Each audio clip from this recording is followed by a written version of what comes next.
Comment la nue propriété peut transformer la transmission de votre société et réduire votre fiscalité? Reste bien jusqu'à la fin de cette vidéo. Cette vidéo est juste une masterclass en termes de knowledge que tu pourras d'ailleurs appliquer. Sans plus tarder, rentrons dans le vif du sujet. Très rapidement, je vais te parler du concept d'usus, fructus, abssus. C'est du latin. Il faut savoir que quand on parle de propriété dans le droit de la famille, il y a trois notions dans la notion de propriété. Il y a le droit d'usage, d'user, donc usus. Fructus, c'est le droit de récolter des fruits. Typiquement, si tu as des locataires, le loyer, c'est le fructus. Abssus, c'est tout simplement le droit de disposer. Qu'est-ce qu'on appelle disposer en droit de la famille? Disposer, c'est le droit de faire des travaux, potentiellement oui, faire des travaux, des rénovations, modifier un petit peu tout simplement la propriété.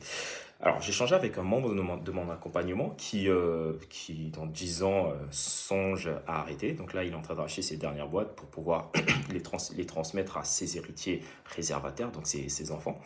Et celui-ci me demandait des conseils sur ce sujet.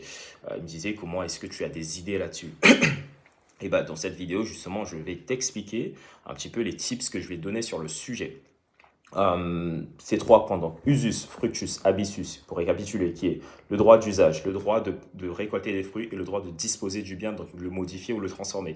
Ces trois droits-là, pour faire beaucoup plus simple, on peut les diviser en deux droits. C'est le droit, il y a le droit des murs, de posséder les murs, et le droit de récolter les fruits. Par exemple, dans une propriété, dans un appartement qui t'appartient, que tu as mis en location, quand tu dis que tu es propriétaire de cet appartement, en fin de compte, c'est parce que tu as le droit, les murs t'appartiennent et les loyers t'appartiennent. C'est ce qu'on appelle en jargon juridique la pleine propriété.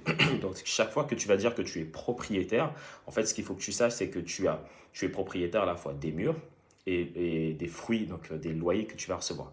Sauf qu'il existe un concept très peu connu que l'on appelle tout simplement le démembrement. C'est de dissocier la nue propriété, donc les murs, au droit d'usage. Grosso modo, donner par exemple les murs à quelqu'un et toi récolter des loyers. Grosso modo, c'est ça le concept du démembrement. Donc tu coupes la pleine propriété en deux. D'une part, la nue propriété, donc le droit des murs, hein, et d'autre part, le droit de récolter des fruits. Et bien, pourquoi je te partage cela? Tout simplement pour te dire que c'est possible de le faire avec des actions de sa boîte. Tu démembres les actions pour pouvoir donner la nue propriété de tes actions à tes enfants et toi garder l'usufruit, donc le droit d'usage, de récolter des dividendes, etc. Et ça permet de réduire ta fiscalité. Merci à toi. N'hésite pas à liker, commenter, partager et m'écrire en privé.